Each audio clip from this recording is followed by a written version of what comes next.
What's up, everybody? Welcome back to Out of the Basement. Today we're doing something a little bit different. We're going to be talking about Hereditary. Again, 1 year later. This past week was Hereditary's 1 year anniversary. It's 1 year old from when it was released wide in theaters. Of course, the festival run was earlier than that, but we're going to just do a little bit of a spoiler review, see how it holds up a year later, see what our thoughts are now. Plus, the director has another film coming out, his second film. That is true. Midsommar, that comes out in July, which, of course, we're very excited about. So we're setting the mood, getting into the mood. Yes. Gonna get a little mystical, a little magical. Of course, I'm Nate. I'm joined with Justin. What's up, guys? And Steven. Howdy. And if you haven't seen Hereditary, pause this video and go watch that movie. Because I'll say my opinion right out of the gate. I think it just gets better every time I see it. I would agree. I would definitely agree. Of course, we're going to be talking about some spoilers. We also have a spoiler-free review we did way back when, a year ago, where we only watched it once, so we didn't really get a lot of what was going on. But for me personally, this past viewing we just did was my 5th time watching the movie. This is my 3rd. And second. So we've watched it quite a few times, and I think we finally have like a pretty good grasp on consensus what's going on in the movie, and this will be like our solidified opinion. I mean, I think we've always had a grasp. It's just there's more and more details that unfold every time I watch it. Every single time. Like the people standing outside the house. I never saw that before. The first time I saw that particular scene, which is, we're talking about one of the scenes where it's daylight and then it snaps to nighttime. On the final time it snaps to nighttime, there's like dozens of people standing around the house. I think watching it in 4K definitely helps with that as well, because it is kind of a darker film. Yes, that is true. Although it's kind of like a halfway, because some of the shots, like with some stuff in the background, it's a little bit harder to see on 4K.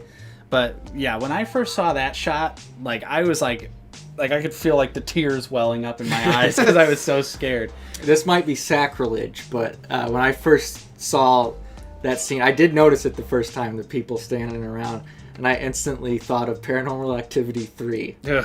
With all like the crazy coven grannies.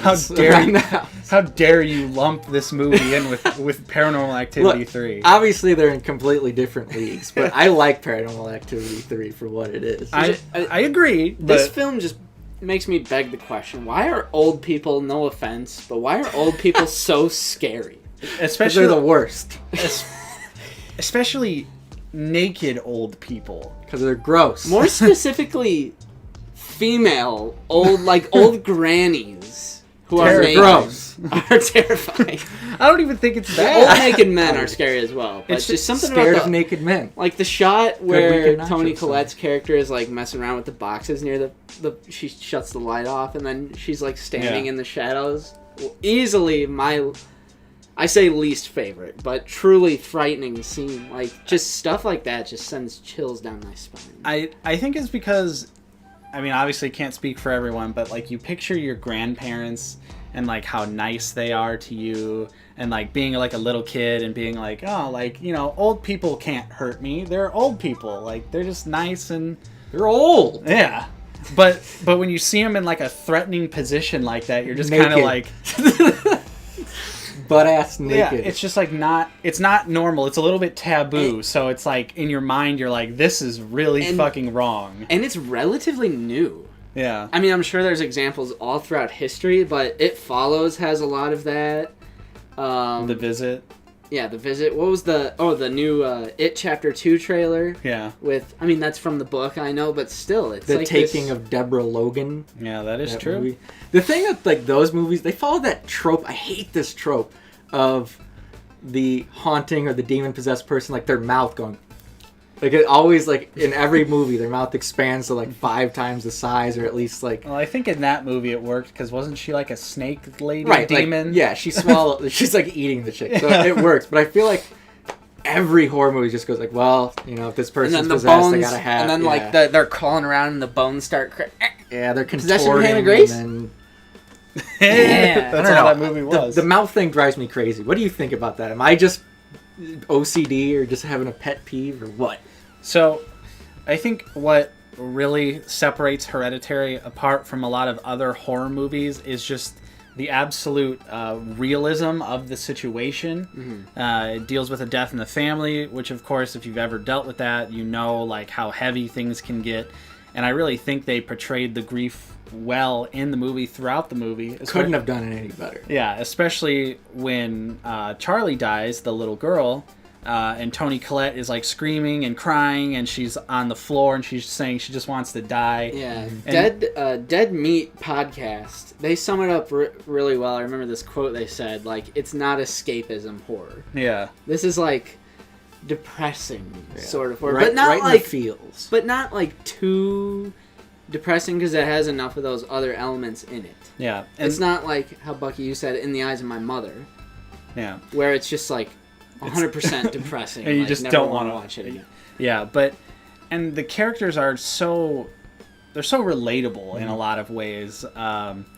Like, things that they do are very realistic. Like Peter, when he's coping with the grief, he's like smoking weed, and obviously a lot of people like turn to drug use and alcohol when times get tough in their life.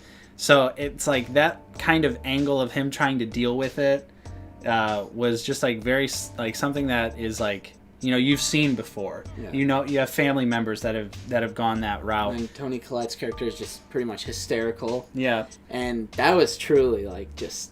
Yeah, or even at the beginning with her mother, where she's just kind of like, she doesn't feel anything. Yeah, she's in like a gray. It kind of hits all those different points of like grief and that different people experience. Even the father, who would kind of portrays himself as cold and hard, but in private he was like reading the book and like holding it to his heart. Yeah, and I think a lot of people say like he's the weakest of the characters, but I think he's just as good. He's supposed to be like the cold-hearted, like, skeptic. And he's kind of plays that semi-stereotypical man where he's trying to be. There ain't no such thing as ghosts. Yeah. It's like, almost like the atheist character trope. Yeah, like he's trying to be the Rock. You know, it does show him being vulnerable in that moment, but otherwise he's trying to be strong. Collected. Yeah, he's collected. He's not.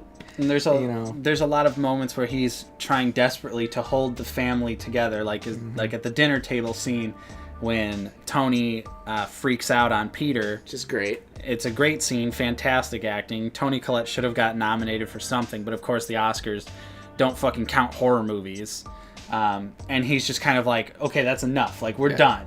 Like, he doesn't have very many outbursts. Like, obviously, throughout the movie, he starts, losing his patience a little more and more. Yeah. But what I meant by, like, the stereotypical man trope is he's keeping everything inside for the most part until he finally kind of, Yeah.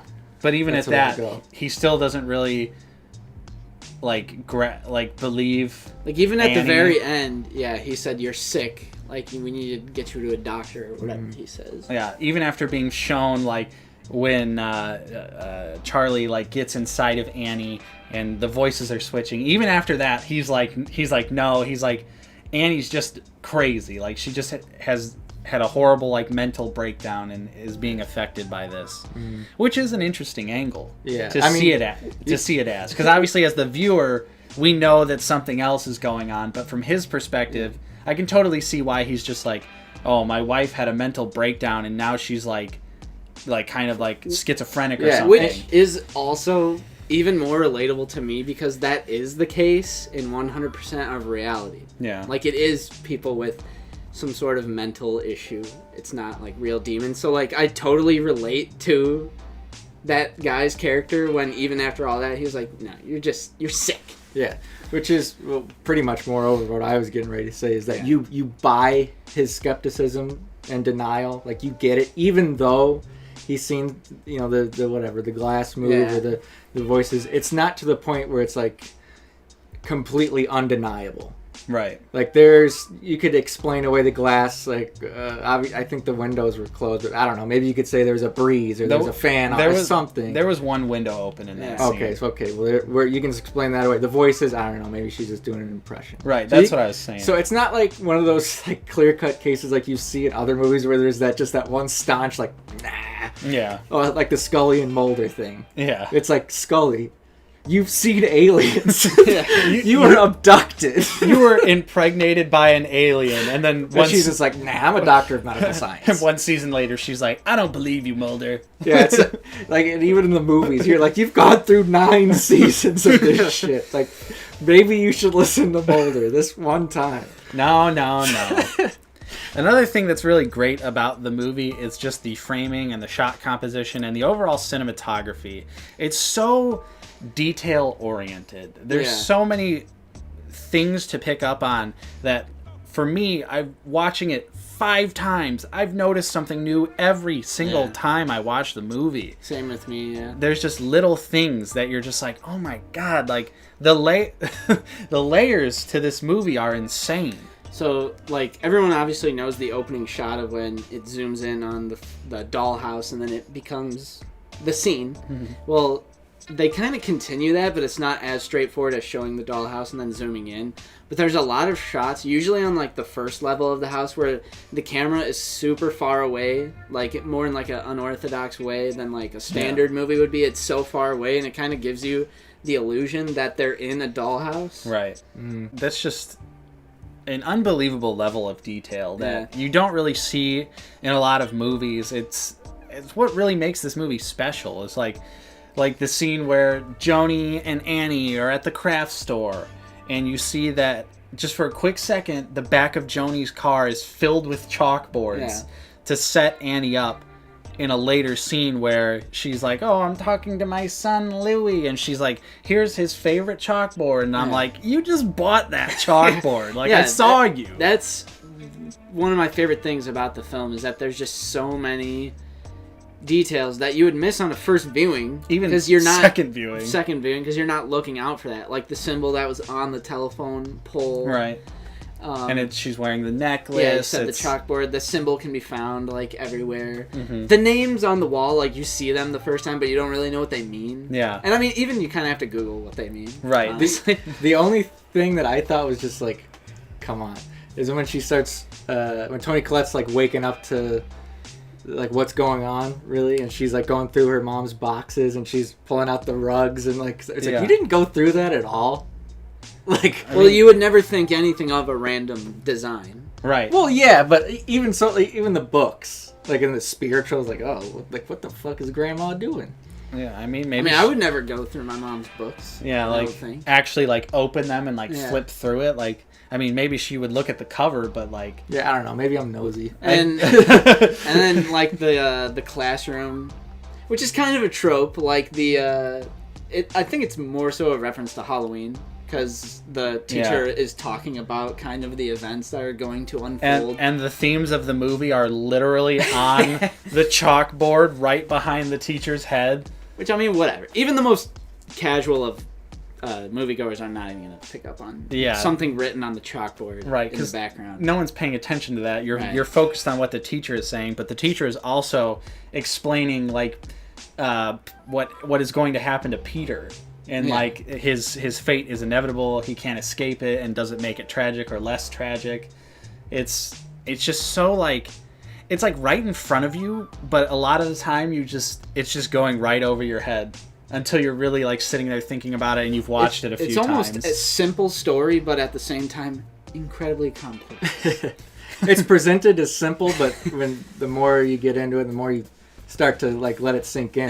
And the fact, complex. I think horror like this is more scary because people who do like worship the devil or worship, I mean, I knew there were different kingdoms of hell and all that, and people are genuinely into that stuff. Like, there's a population of people like the Coven and stuff like that. The fact that like people like this actually exist, I think that's why this film is more scary to me. I've always been just weirded out by devil worshipping stuff and Satanists. Well, the thing, moreover on that, is the people like this that were shown in like Hereditary are like very underground, fringe, like theistic Satan worshippers. You know, because there's obviously the Church of Satan is like atheistic. Basically a meme. Yeah, it's for edgelords.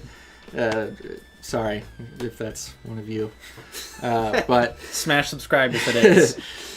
But like there definitely are like those very small underground, like secretive theistic Satan worshippers. And that stuff is definitely spooky, even though I think they're dumb and they don't hold any real power. Or even though like I that. acknowledge that, creepy. Like, I personally do not believe in any kind of supernatural deities whatsoever. It's the fact that people do that. Yeah. And they believe in it so strongly they're willing to cut a head off or two. Yeah. You know? Yeah. That is a reality, and they knew in this film how to make things just look creepy. I mean, again, going back to naked old people, that's all you need. Yeah. Throw them in there. Naked old people terrifying. Or even like the head saw thing. That's what I was gonna say. After Annie gets possessed, even like when she's growling, and then the face she's making when she's just sawing her head off with the piano wire, I'm like, God, I don't want to look at this. Like, stop looking at me. And the creepy smiling guy in the door frame, which you see him at the very beginning of the movie, and you're like, I think I noticed that maybe like the third time I watched the movie, I was like, oh my God, I was like, that's the guy from the end of the movie. And then you were hinting at some stuff that I haven't picked up on. When Peter first goes in the attic, you can see them in the background behind the wood, and then they appear later in that scene. But I was like, I like the people that are in the attic, and then Peter notices them for the first time, and he looks back, they're just like, one of them does a little hand gesture, like, hey. And like the way, like the old granny way, she's like, yeah, the subtle to Charlie. Yeah, that was great. But Peter had the right idea, and he just jumped straight out the window. He's like, fuck this. Like, that's exactly what I would do. I would have already had a heart attack and died by that point. Right. Just being like, nobody ever tries to fight the old people. Like, just. But what if they have super Payman demon powers and just block you? I mean, they work like climbing around on the walls and floating around and. Yeah. So we did mention the acting for Toni Collette and the father character. Everyone does a really great job in the movie. The only thing that I still think is a little disappointing is when Peter is crying. His crying is very exaggerated. It's like Rick. Yeah. When he goes, when Lord. Oh no.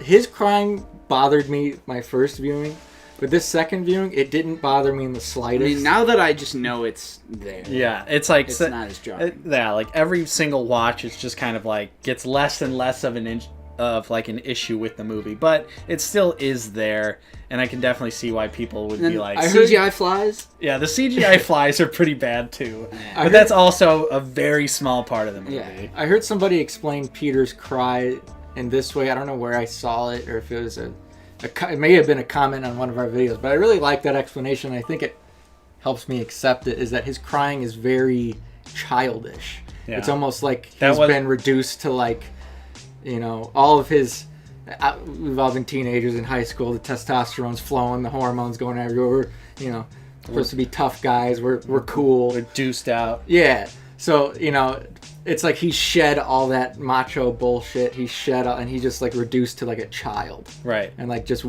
whimpering like a child. Yeah, and like when he's like specifically saying like mommy. Yeah. Like, yeah, that part totally is like fine. Especially, that was a comment on our review from a year ago. Yeah. Someone shout out to whoever made that connection, but it does make sense when you view it in that sort of sense of like he's been through so much in this short amount of time that he's just like, I just want my mom, like I just want my mommy, and then even she can't help you because she's possessed by a demon, bro. She's like, psych, here's some paint thinner. Yeah.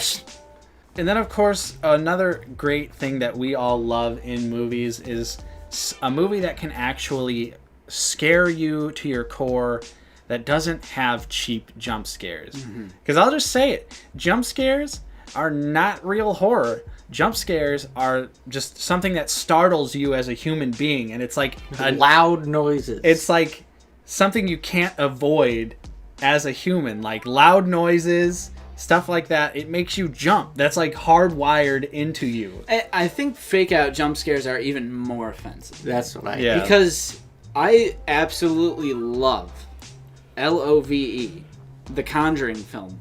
Just the first Conjuring film. out of all those Conjuring universe films, the Conjuring, I think, is a modern horror really amazing film. I'm not going to say masterpiece.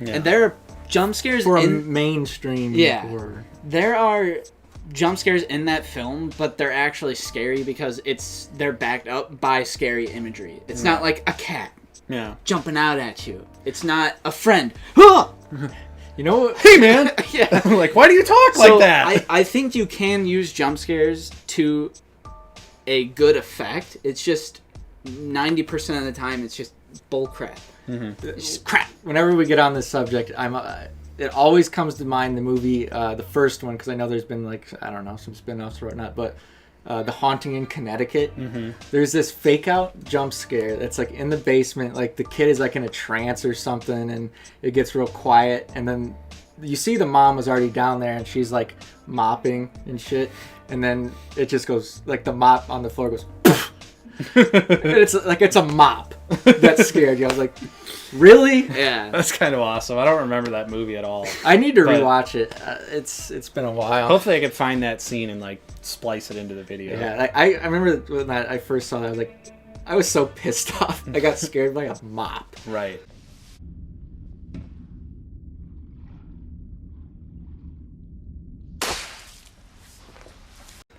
But it is, of course, a lot more respectable when something terrifies you to your core just by the use of crazy, insane visual imagery, setting a creepy tone, and sound design as well. Right, and the fact that it's just a house and it's just shadows. Like, think of The Witch. Think of the very last shot of The Witch. It's just like crazy old women doing like devil chants, and it's easily like floating. Yeah, it's terrifying. But like with Hereditary, everyone lives somewhere. So you go home, especially after the first time I saw the movie, and you go home and your house is completely dark, and that's all you can think about is like old lady in the corner, naked man over there. I think that's why it bothers me so much. Because in my house, and your guys' places probably too, there is kind of perfect places for that to happen. There's like just enough light to where you could probably see a shadow of a person standing, or the shape. Mm-hmm. So, yeah. Run to your room with your snacks after you go to the kitchen. As J-Rick likes to say, feet up. Feet up, because little monsters will come grab your feet when you have your feet down. Yeah. Everyone knows that. So I think it's safe to say that a year later, Hereditary is still just as scary as the first time I saw it. And it's still such a fantastic movie. It still is a bummer that it was mismarketed. Like, remember that picture? Yeah. We put it in the thumbnail of the other video of, like, person's heart rate as they were watching Hereditary. Yeah. It's like, no. Like, no. That marketing is really silly. Which A24 always does that, so people will come to their movies. Trying to attract the casuals. Yeah. Yep. Whoever cuts the trailers for A24 films just... Because it comes at night, suffered the same fate of people expecting zombie monster. Right. It was like, oh, it's a zombie apocalypse movie. No, it's not. Remember that comment on there? It's too similar to The Walking Dead. Yeah. Like... I don't remember any bazooka use. Yeah. It comes at night. Or grungy motorcycle men that soccer moms want to fuck. Yeah. Yeah. But, do you guys have any final thoughts about Hereditary 1 year later, Steven? I think it's aged like fine wine. Yeah, I think really it's solidified itself as a modern horror classic. And I've noticed some haters out there. There's a lot of haters. Yeah, I think the movie divided the horror community pretty hardcore, and still to this day, the debate rages on whether it's a piece of shit or it's a masterpiece. I know, which doesn't make any sense. I made my mom and my sister watch it, which they're like the ultimate casuals with everything. They said they liked it, but they didn't understand like the ending. Like they thought the ending was really bad. And I'm not saying it's like, oh, well, you didn't understand the ending. Poor casuals. Like, I'm not saying like, we're up here, we can grasp it, and then, the casuals can't.